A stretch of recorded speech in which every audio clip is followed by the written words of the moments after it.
Brother, I'm going run a wild Hulk Hogan. If all I get's a moment, I'll make sure it's an explosion. Cause lately I've been seeing stars, trying to kick out on this chokehold. But it's no holds barred, middle fingers like I'm Stone Cold. What is up, everybody? It is WeTooDeep, and we're back with another episode of the Slapping Meat Wrestling Podcast. This is the WeTooDeep edition. You know, for those who are new to the channel, on Tuesdays, me and Wavy D sit, we talk wrestling. We do baddie of the week. We do Let's Get Cooking, which is our fantasy booking. And then a second episode each week, typically on Fridays. However, there are some weeks where I have to, you know, I'm not off on Friday, so I can't record on Friday, but I record on the other. So this week is on Thursday. Next week will be Wednesday. And then we should go back to normal on Fridays for this WeTooDeep episode.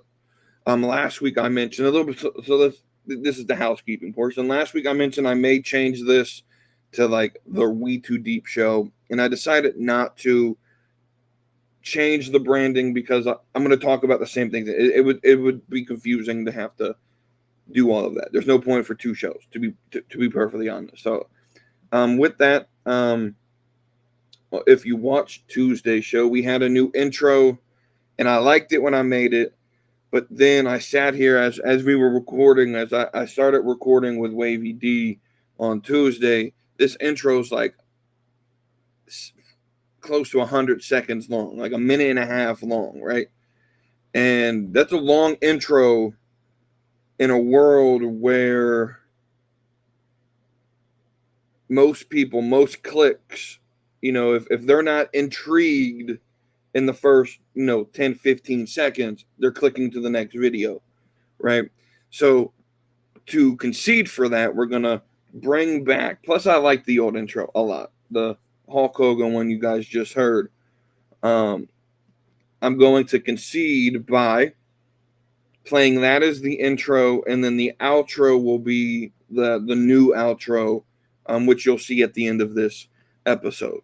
And so that's how we'll do this from now on. If you guys want the full length song to bop your head to, DM me, send me a message on the Discord, comment on this video. Find a way for me to send it to you. I have the file. I can send you the full length of the new intro, but we're just going to play the outro with that from now on. With that, we got a long show. We're going to talk about some wrestling stuff. But as always, I do want to make this a little bit more than just wrestling. And so I'm going to throw in the sports talk. We got a lot in the sports category to cover. And so let's go over sort of the general outline of this show. I mentioned on Tuesday when we were talking about WrestleDream, I had my own thoughts that I didn't want to share on Tuesday because it was a foundational segment on this show for today. And so we'll go into those. You'll notice by the title of this, I'm going to play back into the episode I made last Friday. I called the IWC soft, and I got something to say about a little bit more to add to that, and that I believe they proved me right, and I'm going to explain to you what I mean. You'll notice in the thumbnail for this episode, if you're watching on YouTube, has Otis on it. Now, typically, Otis doesn't sell people to come watch your show. Why is Otis? Well, Otis gets his own segment today. And we're going to talk about Otis and my plea, my dear Triple H, I need you to fix this for me. On the other thing we'll talk about, I have a new favorite tag team in the WWE. I'm going to tell you who that is. And then I have a statement right before we get to sports talk, which is what we'll end this. I have a little bit of a thing that I want to talk about. We typically do Thirsty Tuesday. I'm gonna release the Thirsty Tuesday from this week's results. You'll find out that today, and then I have to talk about this idea of what a baddie is. Wavy D says something to me in a Discord chat that we're in that said something about me that we gotta address, and we're gonna do that at the end of this episode before sports talk, at the end of the wrestling portion of this, and we're gonna play a little game called the WeTooDeep WWE The Bachelor, right? So who do I think is in WWE? Like if I had to choose certain people, right? So I've already done the bracket, and I'm just going to sort of display the results of that bracket, right? Who would I personally choose, right? Let's move forward though. Let's bring up WrestleDream. So I'm not going to talk about the PLE. We went in some depth as much as we can on Tuesday. I want to talk about two things that I mentioned there, but go in a little bit more depth. The first was Adam Cole.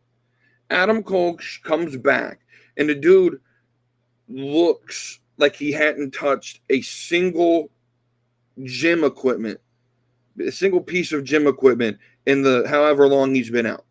Bro looked like he didn't work out once.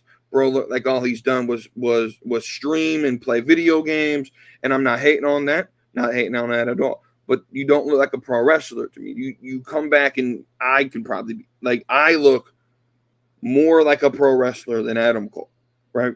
Bro's weak as shit, dude, right? Like he doesn't have that look, and that's the reason I bring this up is like there's a specific sort of look that a lot of fans, especially casual fans, have when you say the word pro wrestler, right? We're going to do this live on air, right? I didn't plan to do this, but this thought just came into my head. I'm gonna go to ChatGTP and I'm gonna type in create the prototypical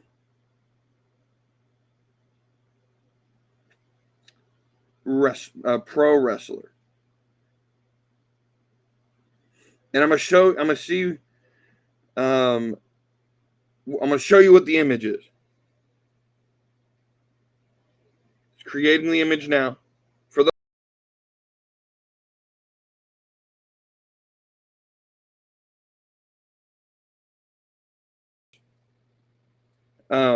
Okay. Create the prototypical. First off, they even got the WWE belt on them. So first off, look at that picture. Look at that picture, right?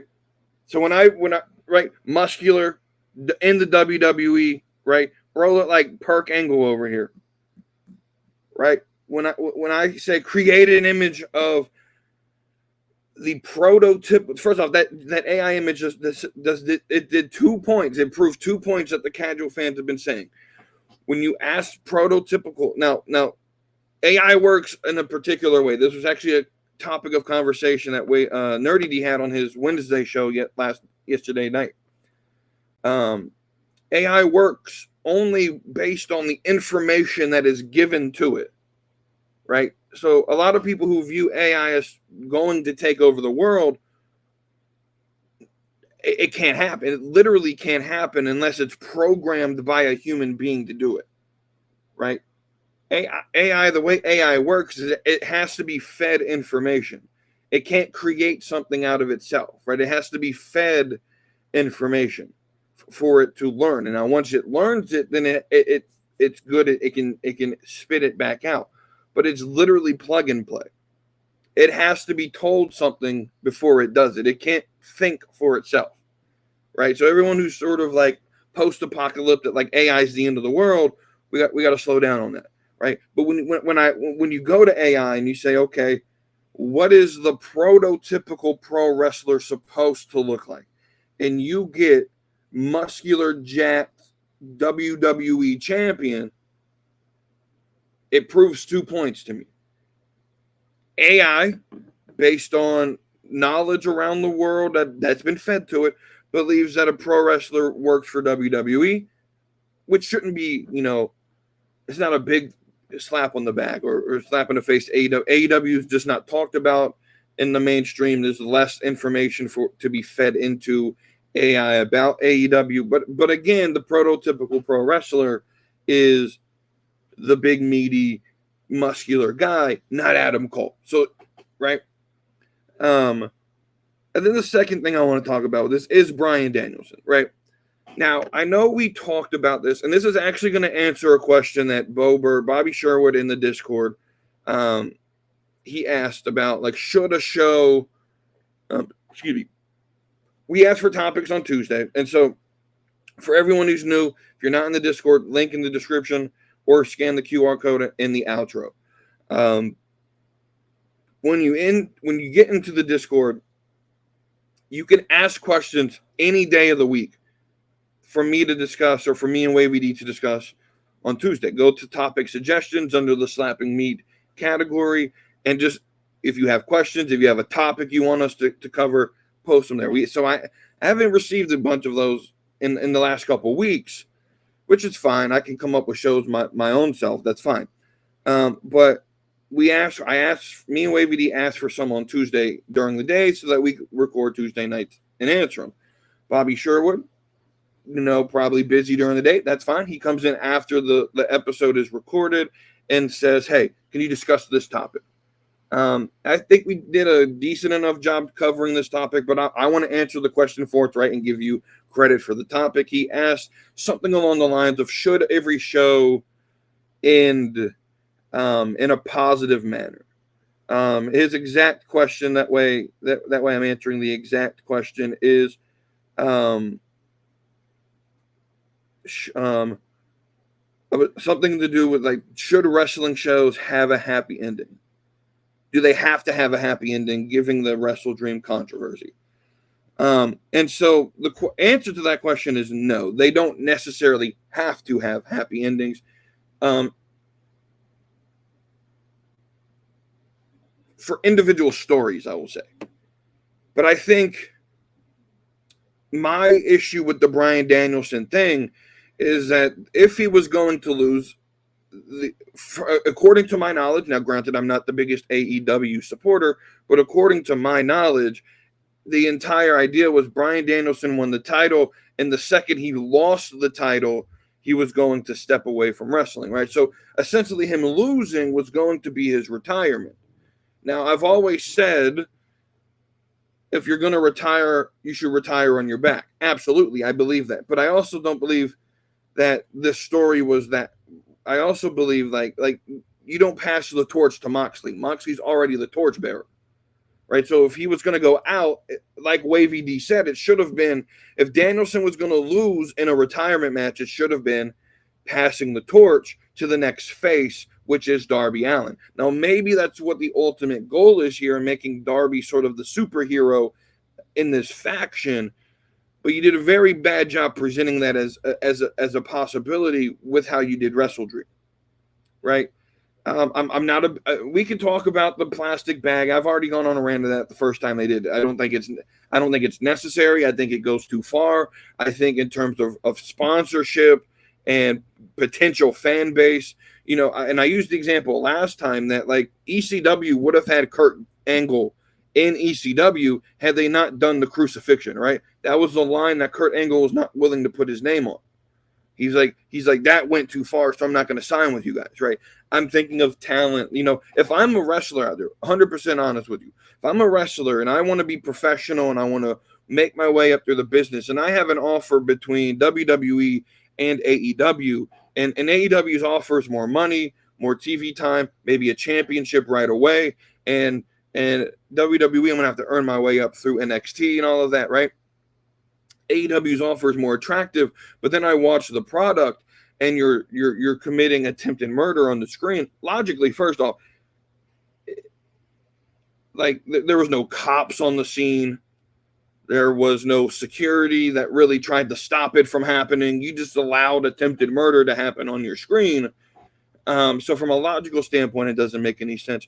But from a talent standpoint, if I saw that, I'll be honest with you, I would not sign with AEW because I think they take things a little too far. It's not logical. I look at what WWE's producing at the moment, and not all of their stories are logical. Not all of their stories are great. Absolutely right. But a majority of what goes on in WWE is very logical. You could say, okay, well, this happened and this makes sense, and the result and the reaction to this happening makes somewhat of a logical sense. The only gimmick in WWE that really doesn't fit within those rules is the Wyatt Six, and I think it's why we're seeing a little bit less of it. People just don't care about it, right? But y'all know my feelings on that gimmick, right? To me, if you're not going to pass the torch to Darby, which is what should have happened, Bryan Danielson should have at least been given a standing ovation as he walked out of the arena, right? Instead, he gets, strangled, put on a stretcher, and wheeled out of the arena. No chance for a standing ovation in his home state. None of that, right? I just don't think that's the way you send someone out. He could have laid on his back, handed over the title to Darby, held Darby's hand in victory, did the little point over to him, had Darby leave the ring. Bryan Danielson could have had a standing ovation as he walked out, and he's done. That's a career, right? Now, maybe there's a bigger match plan here. Maybe, I think it was Bobby Sherwood Bobert who has stated that he believes that this is going to end up in some sort of unsanctioned match, and maybe that's what what they're leading to. I'm just not a big fan of the storyline. I think it's too convoluted. I think it involves too many pieces, and it's just not individually something that I'm into. And the critique to that as well, if WWE did this, you would be cheering for it. And I hate when people say that because I sit here, not every week, but I sit here a majority of the weeks and call out stupid shit that WWE does when they do stupid shit, right? I have an open mind to a lot of different opinions. Like my opinion on Gunther has changed a lot since he became world champion. I was pushing hard for him to be world champion. Gave him about 2-3 weeks as world champion to say, hey, we got to get this to Germany. Once we get past Germany, I'll reassess how I feel. And now I've reassessed how I feel about Gunther. And now he's got to go up against Cody. And it's just they're not allowing Gunther to shine in the way I know he can shine, right? And or maybe he can't shine the way I think he could have shined, right? And so my whole point of this is more so the larger topic is Adam Cole wasn't presented in a way that I thought made him look good. He's still scrawny. He doesn't look like a pro wrestler. Bryan Danielson got a shitty way to end his career, if it is the end of his career. And I'm 110% on board that if I'm Bryan Danielson, and that's how they send me off. I don't care if it's his idea or not. I know that's going to be the excuse. Bryan Danielson asked to leave that way. Okay, that's fine. But if I'm Tony Khan and I'm looking towards the future of my company, just got the big TV deal. That congratulations, Tony. You did your thing. You got yourself the new TV deal. But if I'm looking towards the future, the next 3-4 years, and my big thing is right, I'm sending Bryan Danielson home as he retires from full-time in ring with a standing ovation. He doesn't have to win the match, but I don't like the optics. So to answer Bobert's question, I don't believe individual stories need to have happy endings on every show. So, for example, Cody Rhodes. Wavy D brought up Cody Rhodes on Tuesday, right? WrestleMania 39, Cody Rhodes lost, but that pushed him into the new storyline. That gave us a year of booking of him going through all the obstacles to get to WrestleMania 40, and he wins, right? 100% agree that the the story could have a sad ending. But I also believe that when you're doing a show, right, when you're performing, when you're doing a live event like this, you should always do something that sends the crowd home happy, right? I personally believe that, right? I don't think as a promoter, if I was a wrestling promoter, even for me, if it was okay, match happens, they did what they did, and Brian. Now I don't know what they did after because to do it the way that you would have had to do it with the story they presented. Bryan Danielson would have had to walk back down the ramp, and that would have broken the story, right? And so I think personally, maybe it's because I'm biased, and Bryan Danielson is one of my favorite of all time because of the Daniel Bryan run of WrestleMania 30. And that's when I really got into wrestling, and that was a sentimental thing for me because he was my favorite at the time. And everything that was involved in babyface Daniel Bryan getting to that point, right? Maybe I'm a little bit biased. I feel like this dude's given his literally life and limb for WWE and for AEW. And for AEW to not send him out with a standing ovation, it irritated me a little bit, right? I 100%, if I'm Bryan Danielson, I'm looking at my options right now. Okay, I got to get neck surgery. Okay, that's cool. Can I show up at the Royal Rumble and do a WrestleMania match?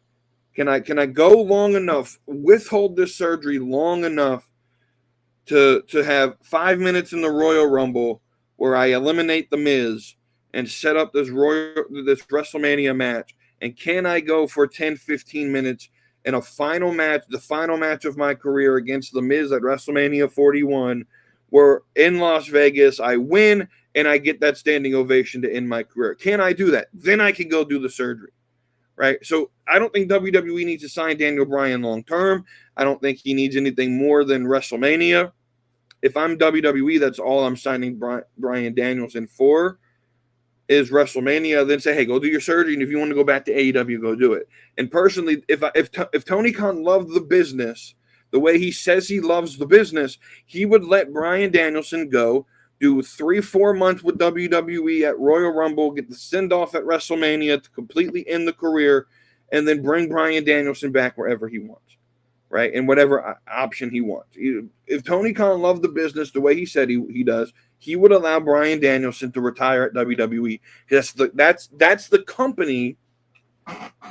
That's the company that made Bryan Danielson a global wrestling name, right? Where it wasn't just the ROH and independent wrestling scene fans who knew who he was. He jumped to WWE, made a name for himself, and now that's where the name presence came from, right? WWE made Bryan Danielson who Bryan Danielson is through the Daniel Bryan gimmick, right? And then that's just the fact, right? So that's going to piss some people off, and that's fine. But that is the fact of the matter, right? So let's move on to the title of this episode, right? Last Friday, I made an episode I called the IWC Soft, and I gave a couple reasons why, right?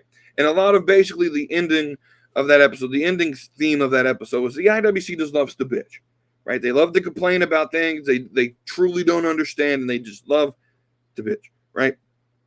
Well, that episode gets recorded at like 8, 9 in the morning on Friday, and then posted around 10, 11 a.m. in the morning Eastern time on last Friday, the 11th.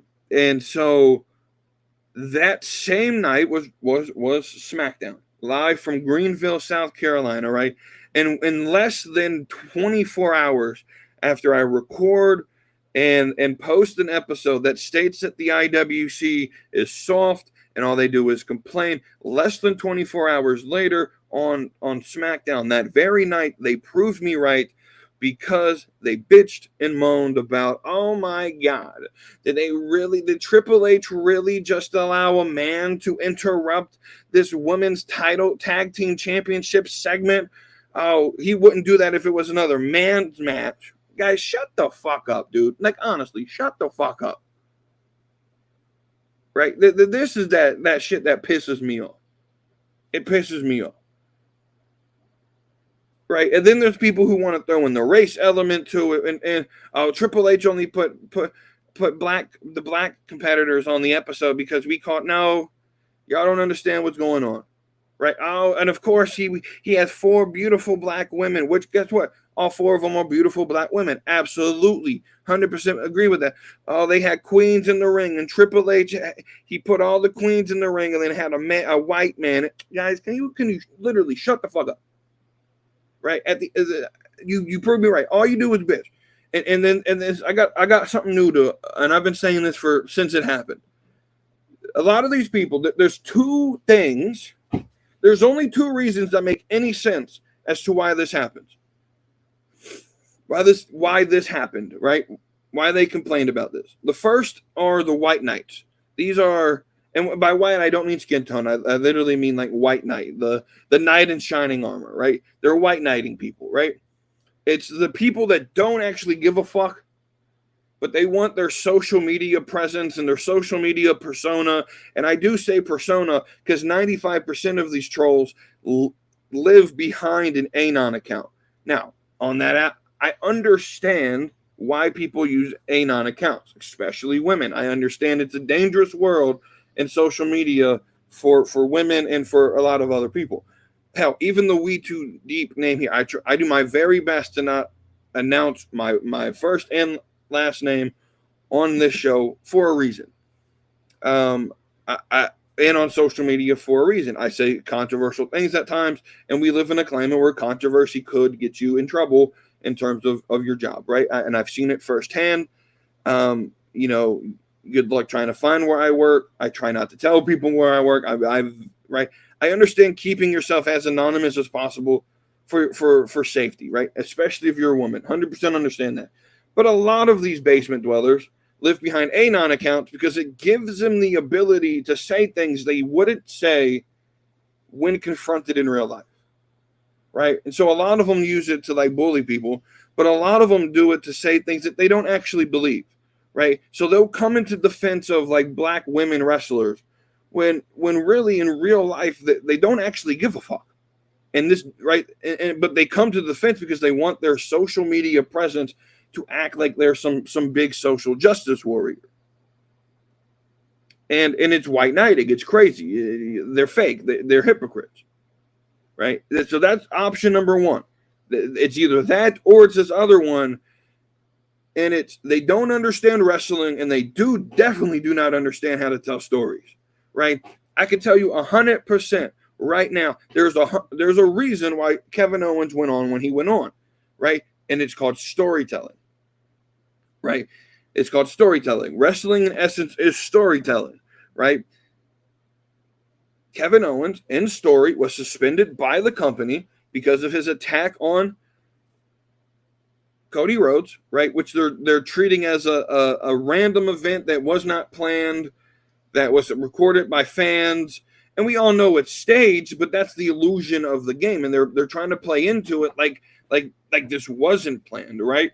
And so for guys like Vince Russo, and I love Vince Russo. I think for a lot of my wrestling opinions are because of Vince Russo. I love Vince Russo. I think his booking, like I 100% stand by Vince Russo in that he made the Attitude Era. But he also did a lot of things that didn't really make a lot of fucking sense, right? I could see both sides of the argument, right? But Vince Russo's out here saying shit like, "You really want me to believe, bro, that Kevin Owens, bro, was throwing out these punches, bro, and they were the pansiest punches I've ever seen, bro. You really expect me to believe that there was no camera, that these fans just bro? Yeah, yes, bro. I do. That's the whole game of watching wrestling is you live for the story." Like, we all know that this was planned, that this is a story. But a lot of us can throw that away and say, hey, this is a story. I'm not going to think of it in real terms, right? This is a story. So I'm going to watch it as a story. I'm going to let it unfold, right? And so a lot of people who want wrestling to be real truly don't understand the business, right? It's always been about stories, and stories are meant to move away some sense of, with that being said, because I already know people are going, well, why can't you do that with the Wyatt Six? Well, because the white six makes no logical sense, right? There's a difference between like logic and whether or not there's a believability factor that WWE fans caught some random fight that happened in the parking lot, right? There's a difference in that, right? Very logical that Kevin Owens would attack Cody Rhodes in the parking lot. Very logical for that to happen. Very logical that if you are in the NXT, if you're in Orlando, Florida on a Tuesday night when NXT is on, if you're in the parking lot, you have about a 92.5% chance of being attacked and having ACL injuries, because that's where that's where you get written off all the time, right? There's a whole legend behind the NXT parking lot, right? And they made a whole story out of that, right? And so it's a story, right? And so these people don't understand storytelling. Kevin Owens attacks Cody Rhodes. They're treating it in-house. He gets suspended. So because he's suspended, he can't just walk down the ramp. He can't walk in the employee entrance. He has to sneak his way in. And by the time you do that, Kevin Owens is very recognizable, right? So like if you're trying to sneak your way into something, you're very recognizable, right? And so he has to hit the ring, say his piece as quickly as possible before security and everything comes to take him out, right? So that's why he did what he did, right? Vince Russo did this all the time in early, like beginning of TNA. The most popular TNA promo that I can remember, like at the early start of TNA, like 2003 TNA was when Vince Russo had this thing. I don't remember what he called it, but he would just randomly walk into, or have people randomly walk into the arena during random segments, right? And he did it once against Roddy Piper. And Roddy, if y'all haven't heard that Roddy Piper, I think it's 2003, like shoot TNA promo, where he just goes all in on Vince Russo, very good promo. Very good promo. Go check that out. But like Kevin Owens sneaks into the arena, wants to say his piece to Cody Rhodes, and then leave. He gets right. It's storytelling. It doesn't affect the match. The match still happens, right? Now they don't understand wrestling. What do I mean by that? Because now the next complaint is, did Triple H really only have these people in the ring for 4 minutes? It wouldn't happen to a men's match, guys. Y'all, this just tells me you don't understand wrestling. It's called an enhancement match for a reason, because it enhances Bianca and Jade as they go towards the damage control match, right? But it also brings recognition to Jakara and Lash Legend, to a part of the fan base who doesn't watch NXT, who have no idea who they are. So they're there, they're in the match. Now they have 2, 3, 4 minutes of recognition where they get to do some of their stuff. It gives Bianca and Jade a win going into the match against Damage Control on Monday, which gets interfered by Jakara and Lash. And then the whole story plays into on NXT, where Jakara and Lash will now face Io and Kyrie on NXT next Tuesday. Like, there's a whole story here. You don't understand wrestling. You don't understand storytelling. That's the only those two reasons. You're a white knight, or you don't understand wrestling and storytelling. The only two possible reasons why you're bitching about this title match on SmackDown, right? And you're soft. You're some baby back bitches, and you need to just stop complaining. Find something logical to complain about on the show. That has nothing to do with, well, it's because they're a woman, they're a woman, or because they're a minority group. Like, I'm so tired of hearing about that. I'm so tired of hearing about how Triple H is some sort of racist because he doesn't push African Americans.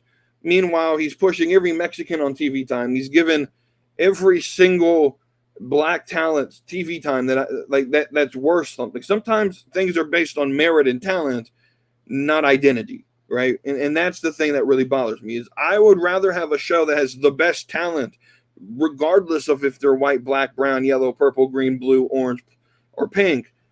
And it's just the best show. It's the best stories. It's the best talent. It's the best matches. That's what I think Triple H is looking for, and that's ultimately what I would book for as well. Show me you're the best, and then you'll get TV time, right? TV time needs to be earned, not just given out. So we'll move forward with that. with an NXT review. I thought this week's NXT was good. We're back in the Performance Center. Crowd energy is hype. New set look. That's great. I love it. We get just some points that I enjoyed.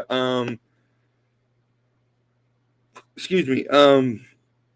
We get Tony D coming out. I believe he started the show, basically saying, "Look, I know this isn't done between me and you, Oba. You're a monster, but I beat you. I had you right where I wanted you. I faked you out." And then Oba comes out and says, basically, you beat me once, but you're not going to beat me twice. And says, "Hey, by the way, at Halloween Havoc, your little family can't be ringside, right? They're not going to be there." And then he walks up the ring, and we have as we're heading into Halloween Havoc, we have the wheel that determines gimmicks of matches.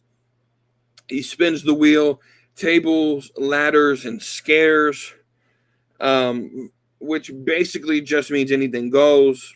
I don't like that they have like 18 different names for the same gimmick. Just call it Extreme Rules or No Holds Barred and get on with it. And so, we get that match at Halloween Havoc. That's going to be a banger of a match. Ultimately, I do believe that Tony D is going to win. And they'll either do one of two things with Oba. He's going to the Rumble, or he's moving up to the world title picture, which I think is where he's headed against Trick Williams, personally. We get a bunch of other great segments. Ren Sinclair versus Stephanie Vakir, and Stephanie's debut in NXT, her first match on TV, was a very, very fun match, right? Just a lot of innovative little holds and grapples. It's not for everyone. If you're not an X's and O person and you tend to just not care about what's going on between the ropes, you probably won't like this match. But this was a fun little 6-7 minute match, and it really showed what Ren Sinclair can do, but also showed that Stephanie Vakir is a bad bitch, right? And it then leads into the story because Cora Jade and Roxanne Perez came out, attacked Vakir, which then led Julia to come out to run interference. So we get this match for Halloween Havoc booked. Halloween Havoc is next week. It's approaching very, very quickly. So next Wednesday will actually be a prediction show for Halloween Havoc. We may do it Tuesday. I may see if Wavy D wants to predict Halloween Havoc. If he's up to date with current date NXT and wants to predict that. And so we get that. That was a good match. Lexis King versus Ora Mensa. As much as I love Ora Mensa and Lexis King, I just didn't really necessarily care about this individual match. So I did fast forward through this. Just not necessarily. Lexis King gets the win, and he's looking like he's moving to a baby face, or maybe he's playing us all, about to turn into his dad, right? And who knows? But I'm interested, intrigued with that story. The Brooks Jensen, Ashante the Adonis thing, pretty cool. Carmen Petrovich playing a little role in this. Is she flirting with Adonis, or is she turning on Adonis? Type thing. I like that. I like Jada Parker gets involved in Nikita Lyons versus Lola Vice. We got a lot of ass in that match. Like, it was just the three biggest booties in the industry. We got booty after booty after booty in that match. And if you were a man there, you probably enjoyed that. Great match, by the way. But Jada Parker gets involved. She then goes and interrupts a Tatum Paxley backstage interview. Tatum is, playing this role perfectly. I think it really fits what she can do. She's doing very well with it, right? And so very good, right? But it all sort of culminates standard NXT so far, but we get this triple threat to determine the number one contender for Trick Williams at Halloween Havoc between Ethan Page, Javon Evans, and Wes Lee. Prior in the night, in a backstage interview, Wes Lee basically called out Javon, saying you don't have near the amount of potential that I have. Right? The only thing I haven't done here is won this title. Stay out of my way. Right? This match was a banger. This match itself could have been on a PLE. Was a banger. Ultimately, Ethan Page wins. Javon Evans and Wes Lee will be the next feud, which is awesome. Javon Evans is there, right? Javon Evans is ready. I think he just needs more time in terms of, I think putting a title on someone too early might damage their booking. I think they're really taking it slow with Javon because he's only like 20 years old and he has time to grow. He has the in-ring and the character work, it feels like. I just think that there's a hierarchy in what they want to do. I think Triple H and Shawn Michaels have an idea and a plan on how to book this thing. And I think they're taking their time with Javon, letting him build himself, getting some notoriety and some banger matches. And he is the future. You don't put him against Randy Orton and have the Randy Orton rub if you don't trust Javon Evans, right? And so he is a future piece. But I think ultimately the reason that they went the direction they went is ultimately what I believe the next big main event title picture is. And that's going to be, I can book the next two title runs, right? So you're going to have Trick right now. Now, Trick Williams, I believe, will be the next person to be moved up to Raw or SmackDown, right? Via the draft. Personally, I believe he'll be in the Royal Rumble. And I believe post-Mania, he will be drafted to Raw or SmackDown. More than likely,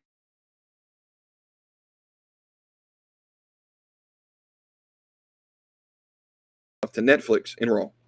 And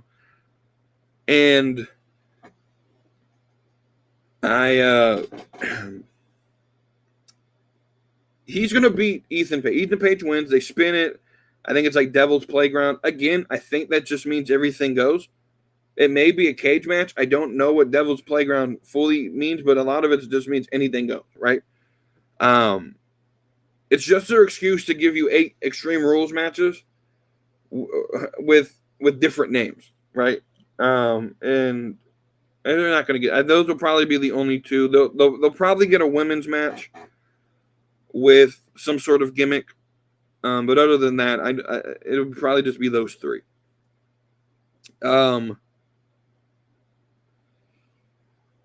The point that I was making, though, is I think Trick Williams will be the next one called up. So Trick's winning at Halloween Havoc, and I believe there may be one more, or I believe Royal Rumble weekend they run a show. Or Vengeance Day is probably going to be Royal Rumble weekend. It's probably what's going to happen, Vengeance Day. And they'll probably run Royal Rumble February the 1st, and February the 2nd will probably be Vengeance Day. And I believe Trick Williams shows up at Rumble, and I believe he loses the title at Vengeance Day to Obafemi. I believe Obafemi will be the next NXT champion. And then the story after that, you could run, I think you run Oba through the summer, maybe even the rest of next year with the long NXT title run that ends by Javon Evans playing the David and Goliath story of you're the big giant, I'm the small guy that has to be innovative. I can't beat you. Again, I would run a whole feud, have, Oba win 2 matches, give one last chance, and Javon Evans finally does it, right? And that's how I book the next year of the NXT Championship. Obafemi, Javon Evans. That's the order of progression for me. That's why I think that they're taking it slow with Javon Evans, right? That's where I'm at. NXT, it's NXT. It's the greatest thing on wrestling, in my opinion. I say this every week, but like it's the same. The bar is so high for NXT. I'll say when they go below the bar, but you can't go higher than what NXT already does. Like Like, it's already the best. It's the best, right, thing on TV. So let's move on to the next. And this is my dear WWE, dear Triple H. I need you to do one thing I don't ask for a lot. I need you to do one thing, right? I want you to do a lot of things, but I need you to do one thing. I need you to make Otis serious again. Make Otis serious again. Massa. Make Otis serious again. What are we saving him from? Your shitty ass booking of him? He has a free Otis shirt. He has several of them. We freed him from Chad Gable. Now what are we freeing him from? Shitty booking? Because he's jobber status again. And it's a shame because he's really good at what he does. Right? Take him, take Maxine Dupree, even if they got to separate. Both of them have a lot of potential that I feel is being wasted at the very bottom of this card, jobbing to teams like the War Raiders, which is the flash in the pan group that people are going to want back. The indie fans are all happy, but guys, we're going to get the same shit from them. They just don't dress like Vikings anymore. I don't know what new you expect to happen here. I wasn't a fan of them in NXT. Didn't give a fuck when they were War Machine on the Indies. Had no idea who the fuck they were. They came to NXT, couldn't be War Machine, so they were War Raiders. Didn't give a fuck when they were tag champions down here. They moved up. They didn't want to put War on Raw or SmackDown, so they named them Viking Raiders. We saw the Viking Experience or whatever the fuck this thing was called, and no one gave a fuck about it. So now they're War Raiders again, and we get a minimum pop. The crowd went very mild at when the music started playing, and the only people who actually care are the marks that watch wrestling, no matter what the gimmicks are. And so I don't see this run with, right, so you sacrifice Alpha Academy, not only to the Wyatts, and they got the shit end of that deal, but now you're going to give them the shit end of the deal of the War Raiders, which in 6 months may fucking be released. They won't be. That's hyperbole, but you get the point. No one's going to be talking about the War Raiders in 6 months. But speaking of tag teams, I do have a new favorite tag team, and that's American Made. This is the perfect heel tag team for me, right? Leaning into that pro-American, like dickheadery that we have here, right? Some people who are like super pro-American, in terms of like, oh, I drive a truck. They're using all the negative American stereotypes that people in Europe have of us, that we may not see as issues, but when presented in a way that is irritating and annoying, right? It's very good, right? I love it. I think it makes all of them look good. This should have always been the plan for Diamond Mine. I know they tried Roddy Strong. It just didn't work. Chad Gable's much better. And so, yeah, I like American Made. They're my new favorite tag team in WWE. All right, so now we're going to move on. That's the end of my rant. I got to address the Thirsty Tuesday results for this week. They are official. Voting did end this morning. I needed to request help. We had 4 votes. But I needed a 5th to break some ties. All right, so we'll go through this. If you didn't watch Tuesday's episode, go listen to that real quick and the ending of that and listen to our reasoning. So the most obvious of the ones here is Sabrina Carpenter versus Lainey Wilson. I already expected for me to take a loss, and I did. 5 votes for Sabrina, 0 for Lainey Wilson. 100% expected that to happen, right? 100% expected that to happen. The next one I expected to lose was Simone Biles versus Ruby Rose. It was closer than I thought, with 3 votes Ruby Rose, 2 votes Simone Biles. So I am 0-2 in this round, which is fine. Livy Dunn versus Sydney Sweeney was one that I saw going 50-50. And with 3 votes, Livy Dunn moves on past Sydney Sweeney. With that meaning, Livy Dunn moves on. And what could be possibly the hardest competition, because this was one that me and Wavy D had sort of together. And the reason I had her on my list wasn't that I thought Sydney Sweeney was attractive or baddie material. It was, I know what men look at, how to exploit it in terms of like photos. They like Sydney Sweeney's titties. That's literally the only thing that made Sydney Sweeney popular, was that she shows her titties and she's willing to get naked in movies, and people like that, right? Men like that, and so that's the only reason she would have been on my happy to give that to you, AVD, because now she's out. She's out. Livy Dunn wins. Livy Dunn beats her, right? So then we get to this last matchup, Margot Robbie versus Madeline Klein, and this is 100% people just voting on name. 100, and I expected Maddie Klein to lose this. She did. Margot Robbie's moving forward. I go 1-3 here, but these three that lost, Simone Biles, Maddie Klein, Lanny Wilson, are all justified by the fact that I'm now able to remove and take out probably one of WavyD's strongest competitors in Sydney Sweeney, right? So we took some losses, but we gave him a detrimental loss, right? Laney Wilson was never going to win the tournament at all, right? Simone Biles more than likely wasn't going to lose the tournament at all. Madeline Klein probably could have an opportunity had she moved on, but probably wouldn't have won the tournament at all. Sydney Sweeney probably would have had she made it past this round, until she met up, because she's on the same side of the bracket with Sabrina Carpenter, and they met up in the semifinals. Sydney Sweeney really had an opportunity to win this whole battle, right? So I eliminate a strong competitor from him, right? So he may have. We went 2-2 last week. Right. So of the 8 matchups, I've only won 3. So he's taken 5 of my pieces, right? He's taken 5 of my pieces. Now, Tate McRae's a big one that he took from me, right? But I have Addison Rae still in the game. And I took out a big piece of him. Kerry Hilston's wasn't winning next week, right? Or the next round, right? But so he doesn't eliminate a lot of people that, right? I still have big hitters. My big hitters are still in the game, right? I took out probably his biggest hitters. So that's how I'm looking at this. That's how I'm justifying. That's how I'm justifying this round. As much as I hate Maddie Klein being removed from this bracket, I think unjustly. Y'all didn't do your research. Margot Robbie's stunning, absolutely.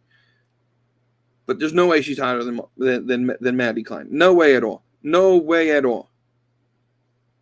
But that's Thirsty Tuesday. Tune in next week for the next set of matchups. I'm going to go ahead and tell you who they are right now so that you can prepare for them.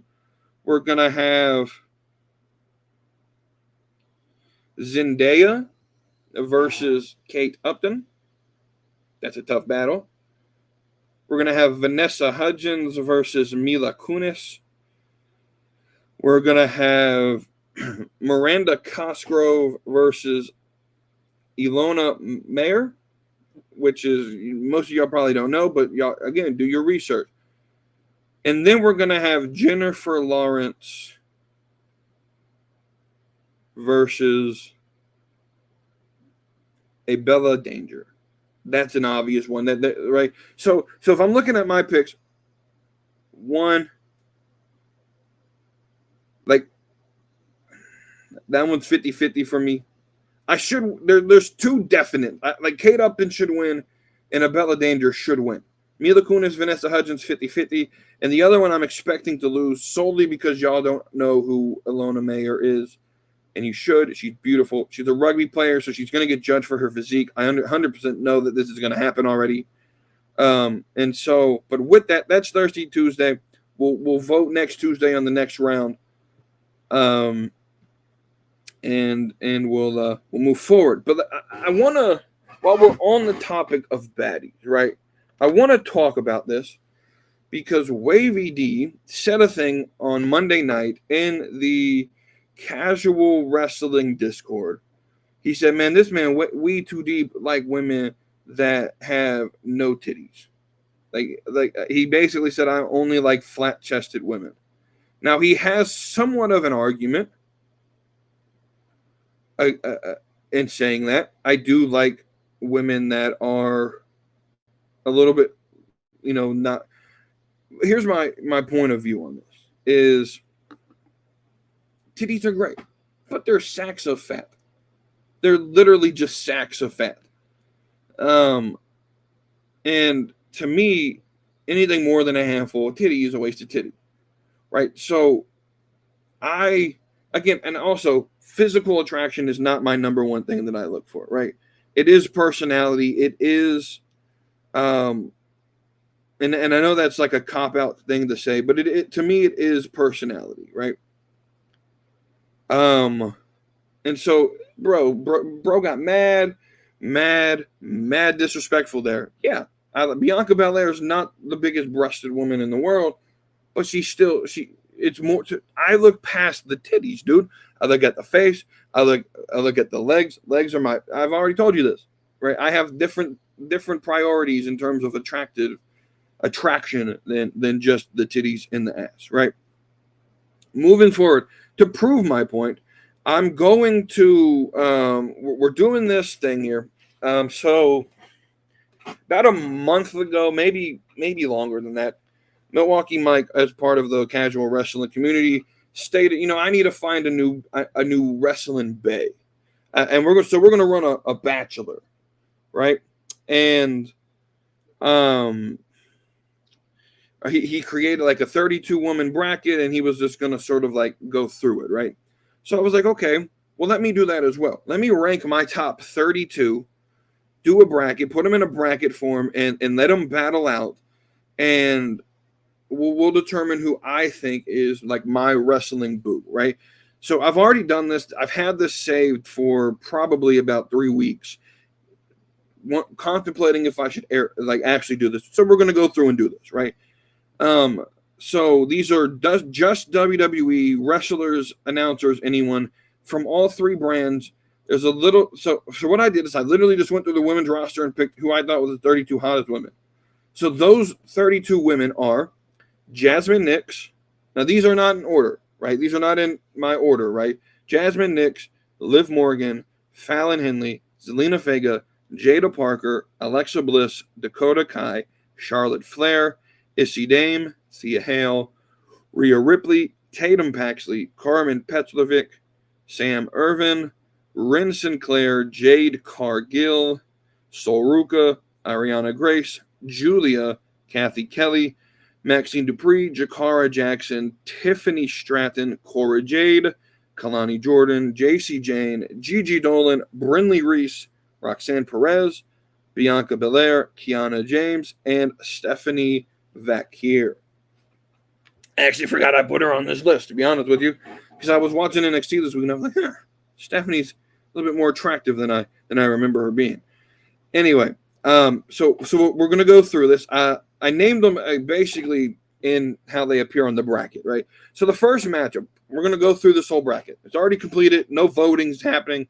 I already done the bracket, right? First matchup, Jasmine Nix versus Liv Morgan. Jasmine Nix wins that 100% of the time. No need to explain. Fallon Henley versus Zelina Vega. Y'all may disagree with me. I don't find Selena all that sexy. She's got a decent body. Her head big as shit, and she again. I look at personality. She one of them weird like streamer gamers, and I'm not a big fan of all of that like cosplaying type shit. So Fallon Henley wins this, right? Jada Parker versus Alexa Bliss. 100% Jada Parker 100% of the time. Charlotte versus Dakota Kai, right? Dakota Kai wins this 100% of the time. Charlotte's attractive. Charlotte is. I'll give her that. Dakota Kai wins solely based on the accent. 100%. Like, I'll be biased like that. It's the accent, right? Issy Dame versus Thea Hale. 100%. Issy Dame every single time. Tatum Paxley versus Rhea Ripley. I'm going to get some heat for this. This is the two golf gimmicks on the list, right? Mommy versus Tatum, right? And I think Tatum does golf better than Rhea Ripley, right? In terms of presentation, right? Tatum Paxley is hot as shit, dude. Right? Like I look at Rhea and I see, well, you're turning into a dude. You're trying to become motionless and white, right? Tatum Paxley, I look at golf and I see, okay, you're trying to play like the weird golf girl at school, that typically WeTooDeep was kind of attracted to, like secretly attracted to, but wouldn't tell nobody, right? That's what Tatum Paxley is, right? Tatum Paxley wins this. Carmen Petrovic versus Sam Irvin. Probably going to piss some people off. Go look up Carmen Petrovic. She's 110% more attractive than Sam Irvin. I said this a couple weeks ago, and it pissed some people off. Sam Irvin is actually quite mid. Sam Irvin is mid as shit. People only like her because she's willing to give you thirst traps on Instagram. But when you look at actual like beauty and look at this objectively, she's mid. She's a 6. Not bad. A 6 a 6 is a North Carolina 10 all day. Like if Sam Irvin walked up to me and said, "Hey, you want to go out?" Sure, why not? Sure. Absolutely. But Carmen Petrovic on that scale, where Sam's a 6, Carmen's an 8 or a 9, right? Rin Sinclair, Jade Cargill, it's Jade Cargill all day long. So that side of the bracket, first round done. Rest of the first round, Sol Ruca, Ariana Grace, Sol Ruca all day. Julia versus Kathy Kelly, Kathy Kelly all day. Maxine Dupree versus Chikara Jackson, Maxine Dupree all day. Tiffany Stratton versus Cora Jade. This one's tough because these are your plastic Barbies that got all the work done, right? And of the two, and I may regret this choice, I picked Tiffany Stratton. But thinking back, like looking at it now, maybe it's just recency bias because I just watched Cora Jade. I'm gonna stick with Tiffy time all day, absolutely. Kalani versus JC James. Kalani Jordan versus JC James. Excuse me. Kalani Jordan. Gigi Dolan versus Brynlee Reese. This might be one. This one was tough because Brynlee Reese is attractive, right? But Gigi Dolan is, this would be the only one I would change. I picked Gigi Dolan, so we're going to continue with that on the bracket. But I probably would, in hindsight, change this to Brynlee Reese, to be 100% honest with you.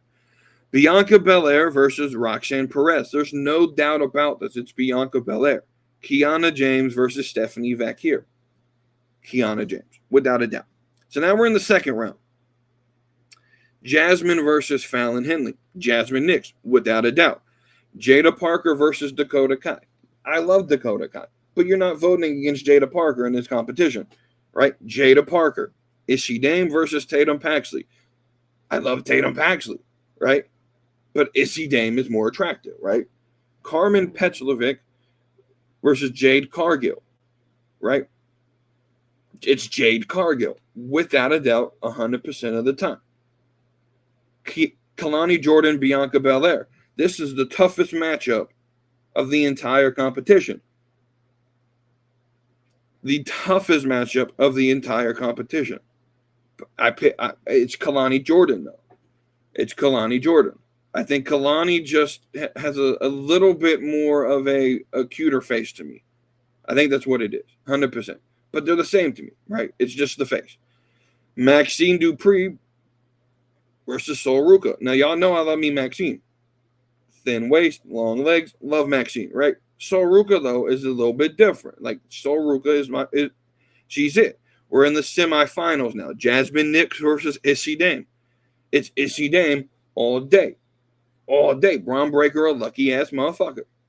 Issy Dame all day. And then Sol Ruca versus Kalani Jordan. I picked Sol Ruca, right? So Issy Dame versus Sol Ruca. And Sol Ruca is the winner of the WeTooDeep WWE Bachelor. Let me know what y'all think of that result there. So let's try to end this thing quick. We got a couple topics here in sports talk, right? This is where we're going to the sports talk part of the show. So let's talk about it. We had two big trades. Davante Adams and Amari Cooper were traded both to the AFC East. Amari to the Bills, Davante to the Jets. Some big trades in which two big name receivers get traded for literally nothing. And so kind of figured Davante would go back wherever Rodgers was with Nathaniel Hackett. I kind of figured that would happen. Eventually, Amari was kind of a weird trade to me, but this gives the Bills a number one receiver which they needed. Yeah, I think this is these are good trades. I don't hate them at all. The next topic is who are my at this current moment, if the college football playoff were to start, and I was the single member of the committee who got to determine who got in the playoff. Now, currently, this is just based on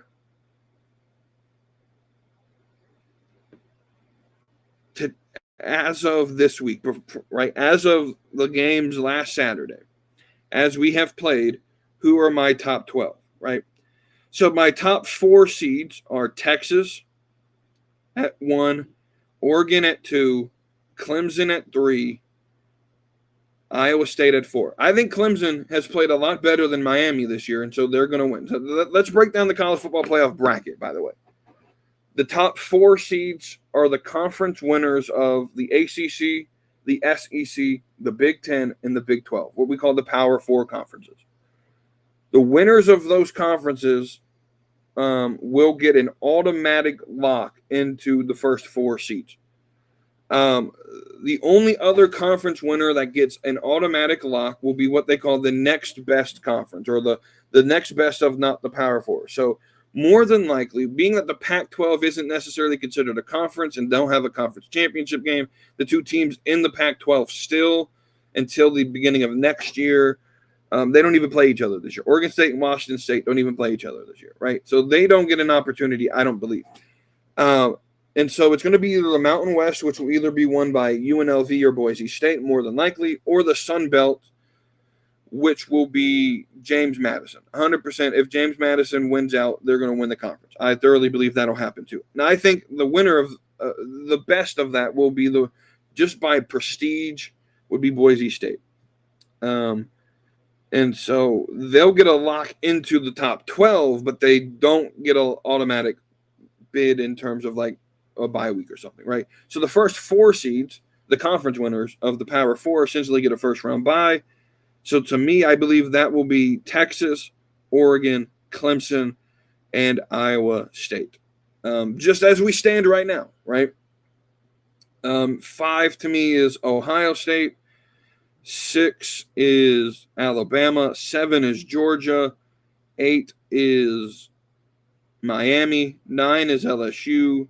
10 is Penn State. 11 Boise State. And then 12, as we stand right now, will be Indiana. That's how I project that this would look as we stand right now. Could change throughout the rest of the season, right? So I'm gonna play this bracket through. If this was the bracket, how do I anticipate this happens, right? So 8 and 9 game will be LSU versus Miami. I think Miami wins that game. Ohio State versus Indiana, the 5-12 game will end up Ohio State's gonna crush Indiana, 100%. To the point, I don't think Indiana actually makes the bracket, but as we stand right now, they do. But I think they lose 2 or 3 games during the rest of the last 6 weeks of the season leading up to the playoffs. That I think Indiana gets thrown out. But as of now, they are in, right? Boise State versus Alabama, the 6-11 game will be Alabama. And then the 7-10 game, Georgia versus Penn State. I am going to pick Penn State to win this game. I think Penn State will upset Georgia, 100%. There's even a chance that I think Penn State could win the Big Ten, but they would have to get past Oregon. I think, right? They would have to get past Oregon, right? I don't think that happens.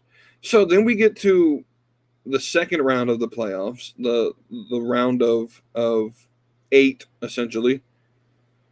And it's going to be Texas versus Miami. Texas wins that all day. Ohio State, Iowa State will technically be an upset because I think Ohio State wins. I think they're better than Iowa State. I don't think Iowa State actually makes the bracket because I think Kansas State wins the Big 12, but as we stand right now, Iowa State's the best team in the Big 12. And then on the other side, Clemson versus Alabama. I don't think Alabama's as good as everyone hypes them up to be. I think Clemson wins this matchup. Especially, I do believe the round of 8, I believe is a home game. It would be in Clemson. I thoroughly believe that's how it's played. I don't know to be certain, But if it is in Death Valley, without a doubt, Clemson's beating Alabama. But I think no matter where it's located, Clemson moves on to the Final Four.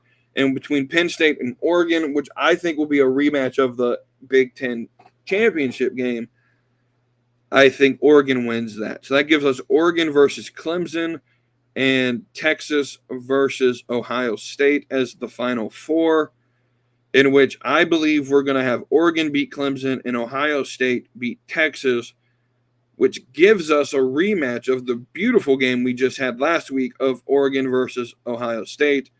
I think they're writing the book for this to happen. I think no matter what teams get in, this is going to be your championship game. Ohio State versus Oregon, Big Ten matchup for the championship. That's where I believe that happens for the college football playoffs. And the last thing we're going to talk about is who is to blame for the abysmal play of the Dallas Cowboys. 100% it's Jerry Jones. 100% it is Jerry Jones. Dude takes so much credit for the past of all the Super Bowls, when really that was Jimmy Johnson. That was Jimmy Johnson who, as the coach, who built that, right? This dude microman, like Jerry Jones seems like a micromanager, right? And I hate microman. I couldn't work for the Cowboys with Jerry Jones as the owner, right? But this goes into a bigger topic because it is Jerry Jones. I think Cowboys fans know that it's Jerry Jones, and if Jerry Jones sold the team to an owner who would get his hands out of the football work and just sit there and be the owner, right? I live in North Carolina, right? The Carolina Panthers are going through the same struggle. David Tepper keeps his hands where he doesn't belong. You just pay the money, right? Do owner stuff. Hire a GM, which they got Dan Morgan here in Carolina. Dallas is a little bit different because Jerry Jones controls football operations, right? You're not good at that, Jerry. You're not. Hire a GM, let him handle that, let your coaches do shit, and you just go back and do ownership, right? And right, so I think the Panthers will eventually get out of the problem there, but it still seems like David Tepper is sort of hands-on in the decisions of football operations, and he can't be, right? Some of these owners don't understand the game of football. In fact, I think a lot of the owners don't understand. I think the Jaguars are having the same issue, is that ownership, which is Shad Khan, director of football operations, I think, for the Jaguars, that's Tony Khan, right? And a lot of people are, you're just going to throw this shit on Tony. No. He has a relationship to the owner, and so he's going to do what the owner wants. Daddy's going to walk in and say, hey, I think we should get this player, and he's going to do it, right? I think when you have an owner of a team who doesn't understand the sport, just sees the business aspect, you should get him out of football operations, and you should hire people who understand the game of football to do that, right? And that's the problem with the Cowboys, is you have Jerry Jones, who I'm not going to say doesn't understand football, but he's not good at the operations part, right? And so my big frustration with the Patriots as a fan was that I don't think Bill Belichick is a fantastic coach. He was an awful GM. Bill Belichick can coach. He's the greatest coach to ever coach. But when you look at running a team and managing a roster and managing coaches and managing a group of employees that are supposed to come, right? Bill Belichick could not be a GM to save his life, right? If I was an owner of a team and I needed a new GM, Bill Belichick would be the last person I would call to run my football team. But he would be the first person to coach my football team, right? But a lot of these coaches, we saw this with Chip Kelly. When Chip Kelly came in to coach the Eagles, he wanted some GM roster control, so they got rid of Howie, right? And then Chip Kelly did some stupid shit, and then they brought Howie Roseman back, and now Howie Roseman built up a Super Bowl winning team who's consistently, making trades that make no sense. How he swindled people out of this deal, right? The AJ Brown deal makes no fucking sense. How the Tennessee Titans would just let AJ Brown leave for practically nothing makes no sense. how Howie Roseman can somehow just get so lucky that in consecutive drafts he ends up with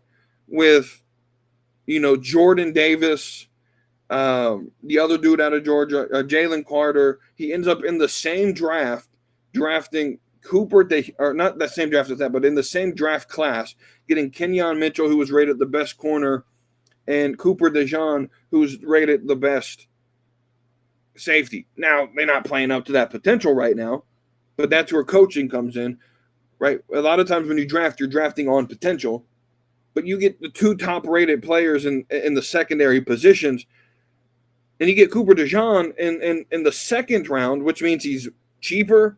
You only have him for 4 years, so if he doesn't work out, you don't have to, waste the first round pick on him. I don't this dude, like, I don't know what I want a GM on the Patriots who could do that, because Sam Elliott or whatever the fuck his name is that's running the Patriots,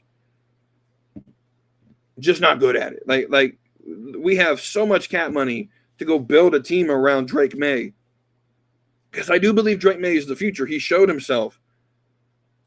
He earned a little bit of like respect for me as a quarterback last week, but now he's getting an MRI. He may be out of and we don't know what the results of the MRI is. At least I don't at the current moment, right? And so, hire football personnel to do football stuff. If you're an owner, back the fuck up, right? Like I like how teams like Washington, right? The Washington Commanders, right, had an owner in Dan Snyder who either was in football operations and couldn't do it, or he was causing drama behind the scenes that were just distractions, and he just wasn't a good owner to begin with, right? And so guess what? Eventually, through a lot of pressure of the fan base, Dan Snyder sold the team, and he sold it to a guy who owns the 76ers. He owns the New Jersey Devils. He's not going to participate in the hands-on of football operations. He hires football operation guys. He hires very good coaches. He brings in a GM who then brings in very good players. And they're leading the NFC East right now with a very good chance of winning the division. So the owners Jerry Jones, get out of football operations, hire a GM, and I think you could build a roster that could win the Super Bowl, because you got pieces. Dak's a good quarterback, not worth what he got paid. CeeDee's a good receiver, not worth what he either got paid or will get paid, right? Ferguson's a good tight end. You've had a good offensive line the last 10, 15 years consistently, right? You got Rico Dowd, who's a good young running back. You had a defense, right? You had Micah Parsons, Landon Vander Esch, had a very good secondary. The Cowboys' Super Bowl window's closed. They've spent all their money. They're done until they get rid of these players, and then the window can open again as they start to develop. Cowboys are done. Like, I think the Cowboys have a chance of like finishing third in the division, because I do think this is Washington's division this year, 100%. That's just my take. Let me know what y'all think. Thank y'all for watching the Slap and Meat Wrestling Podcast. My name is WeTooDeep. Until next time, I will see you all on Tuesday, and I hope you all have a great rest of your day and a great weekend. So hit that subscribe, come along for the ride. AEW, WWE, we're always on side. From fantasy booking to baddies that slay. Slap and Meat Wrestling every Tuesday.